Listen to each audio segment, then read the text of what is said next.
Assalamu alaikum. Dear students, how are you? I hope all of you are well. I am also well.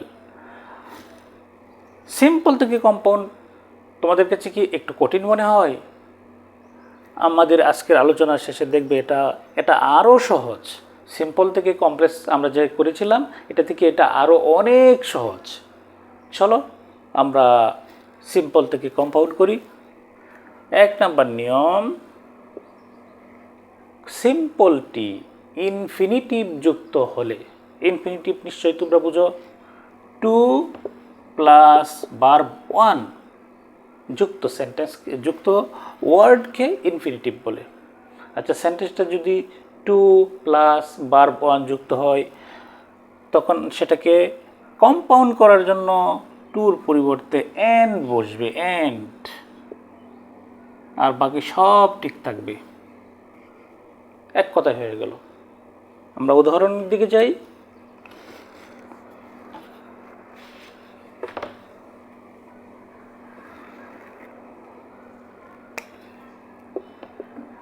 My brother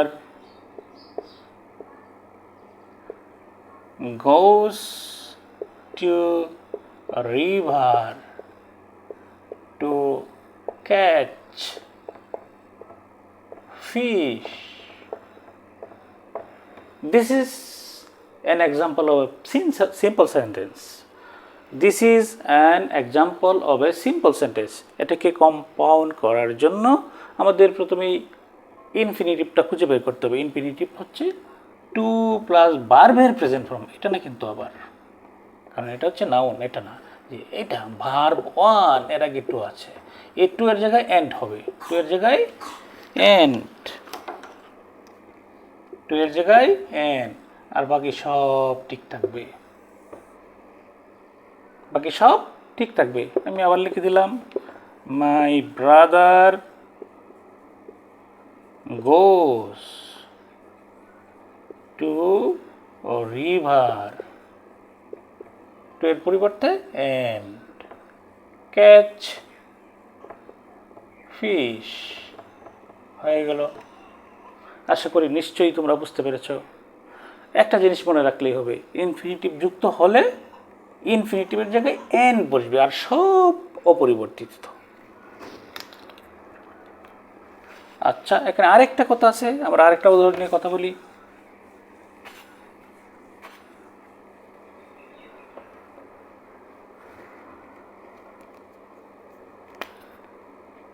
Example 2,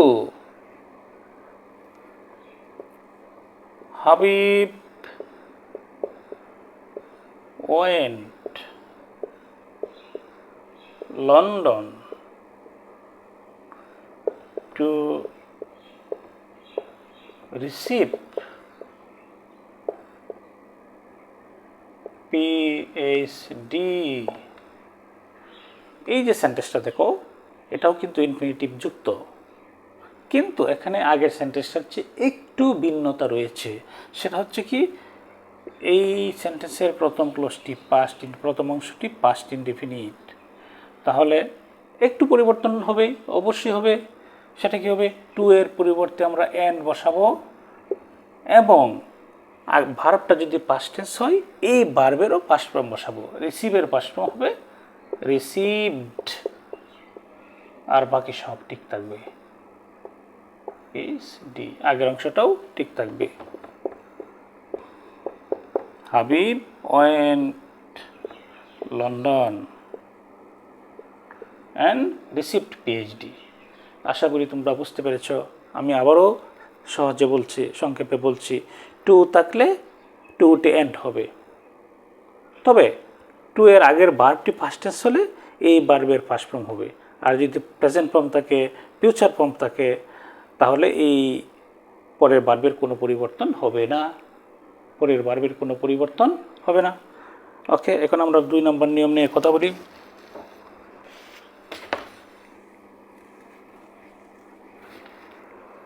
দুই নম্বর নিয়ম হচ্ছে, সেন্টেন্সটি, simple সেন্টেন্সটি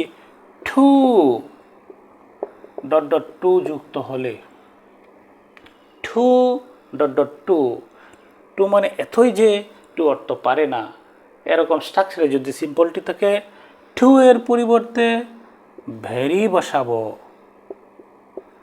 very, two এর পরিবর্তে very এবং to এর পরিবর্তে and plus subject plus can not অথবা could not আগের ক্লোজের আগের ভার্বের টেন্স অনুসারে।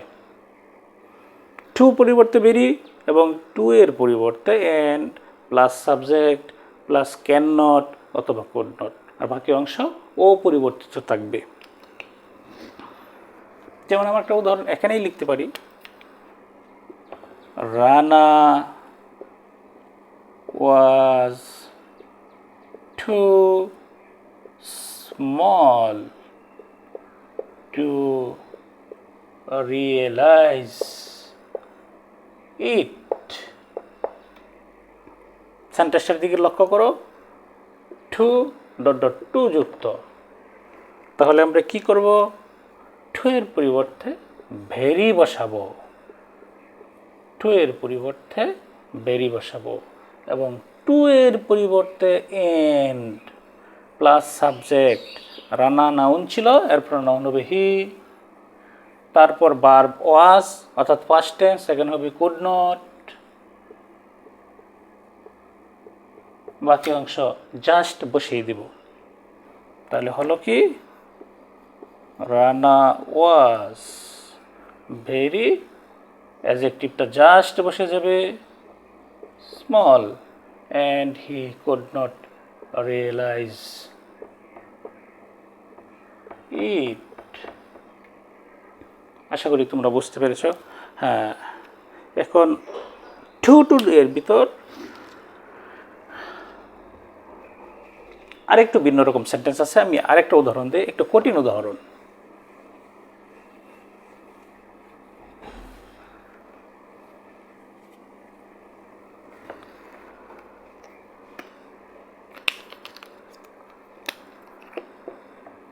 The load was too heavy to carry.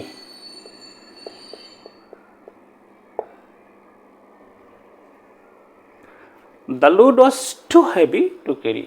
এটাও টু ডট ডট টু যুক্ত। তখন এটা এই সেন্টেন্সটা কি আগের মতোই করব, তবে একটু ভিন্নতা রয়েছে, সেটা আমরা দেখি।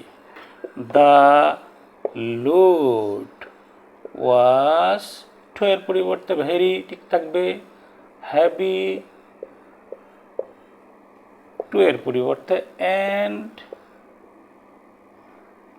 এখানে দেখো সাবজেক্ট ছিল বস্তুবাচক। সাবজেক্ট যদি বস্তুবাচক হয়, এর প্রনাউন হওয়ার কথা ছিল ইট, কিন্তু ইট দিলে সেন্টেন্সটা অর্থপূর্ণ হবে না। তাই আমাদেরকে দিতে হবে উই অথবা হি অথবা দ্য বয় অথবা কোনো একটা নাম, এভাবে দিতে হবে। The load was very heavy and he, অথবা উই অথবা আই,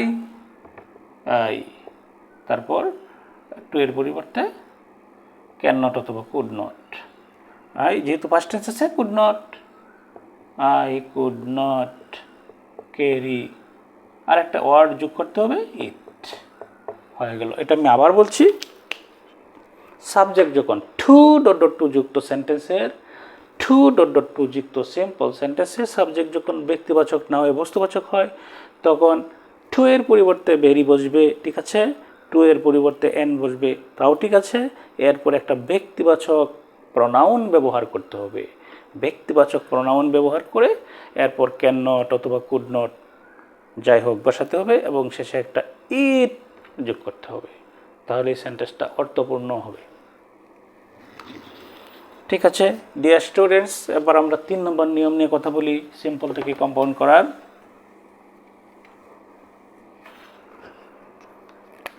3, অ্যাডজেক্টিভ প্লাস নাউন যুক্ত হলে,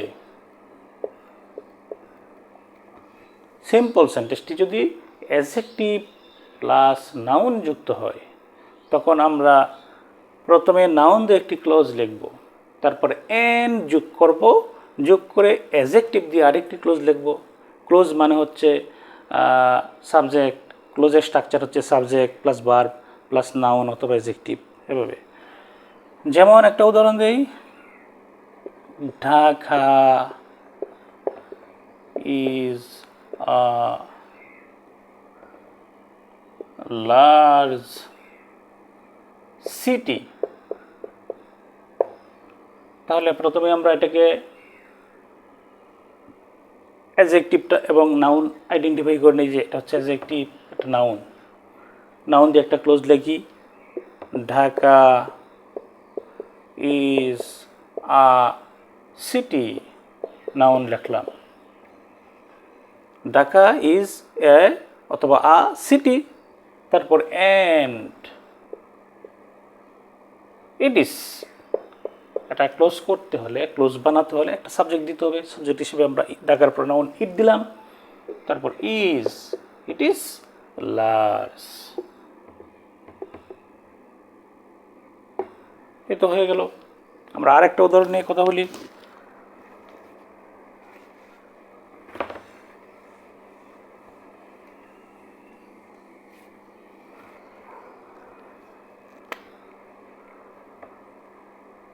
তিনের 2,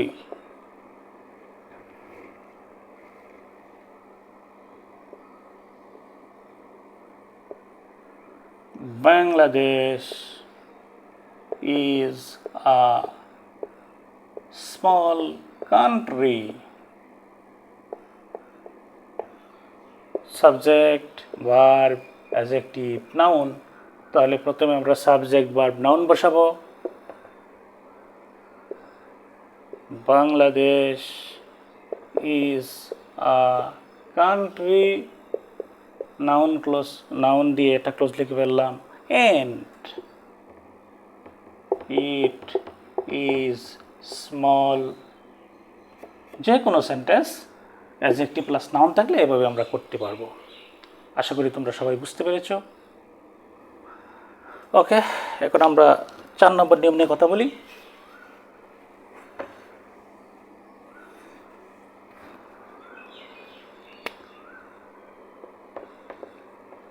চার নম্বর নিয়মটা হচ্ছে without plus verb plus ING যুক্ত সিম্পল হলে, without plus verb plus ING যুক্ত হলে, without plus verb plus ING যুক্ত হলে উইদাউট এবং আইএনজি উঠে যাবে,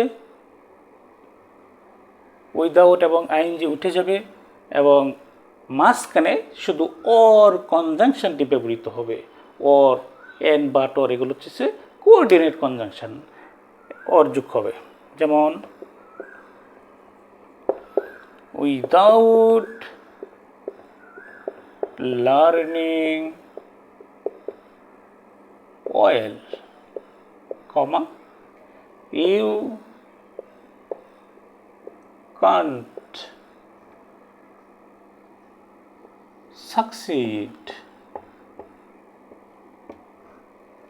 উইদাউট উঠে যাবে, আইএনজি উঠে যাবে, ওটি ভার্ব যা আছে সেটাই বসবে, লার্ন অয়েল। এরপর আমরা এই কনজাংশনটা কি বসাবো, উইদাউট প্লাস বার প্লাস আইএনজি থাকলে অর বসাবো, অর, লার্ন অয়েল অর, পরের অংশও অপরিবর্তিত থাকবে, ইউ কান্ট সাকসিড। খুব সহজ কথা। উইদাউট প্লাস বার প্লাস আইএনজি থাকলে উইদাউট এবং আইএনজিটা উঠে যাবে, ভার্বের যে মেন ফর্ম আছে সেটা বসবে এবং কমার জায়গায় শুধু অর বসবে, কমার জায়গায় শুধু অর বসবে, আর সব ঠিক থাকবে। খুব সহজ এই নিয়মটা। ঠিক আছে, আমরা পরের নিয়মটা নিয়ে কথা বলি।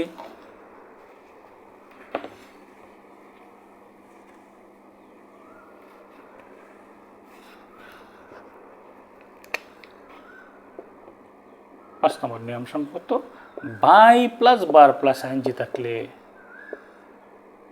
বার প্লাস আইএনজি থাকলে এটাও সেম, বাই এবং আইএনজি উঠে যাবে, বাই এবং আইএনজি উঠে যাবে, ভার্ব যা আছে সেটাই বসবে, মাঝখানে কনজাংশন হিসেবে শুধুমাত্র অ্যান্ড বসবে। যেমন by answering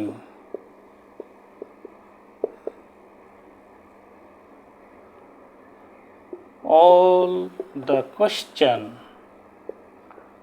the questions, comma, you can get full marks. By এবং আইএনজি উঠে যাবে, ওটা কি হবে? আনসার all the questions, এবং এই যে কমা, এই কমার পরিবর্তে এন্ড হবে, এন্ড পরে যা আছে সব ঠিক বসে যাবে। You can get full marks. Dear students, আশা করি তোমরা এটাও বুঝতে পেরেছ। আমি আবার রিপিট করছি, বাই প্লাস জেরান্ড থাকলে বাই এবং জেরান্ডের আইএনজি উঠে যাবে। শুরুতে ভার্বের ফাইনাইট ফর্মটা বসবে, ফাইনাইট ফর্ম বসবে প্লাস বাকি অংশ, এবং কমার জায়গায় শুধুমাত্র এন্ড, কমার জায়গায় এন্ড। আর without plus verb plus ING থাকলেও সেম, উইদাউট এবং আইএনজি উঠে যাবে, মাঝখানে অর। ঠিক আছে মাই ডিয়ার স্টুডেন্টস, আজকে এই পর্যন্তই আমরা আলোচনা করলাম। আগামী দিন আমরা আরও ইন ডিটেলস আলোচনা করব। Thank you very much.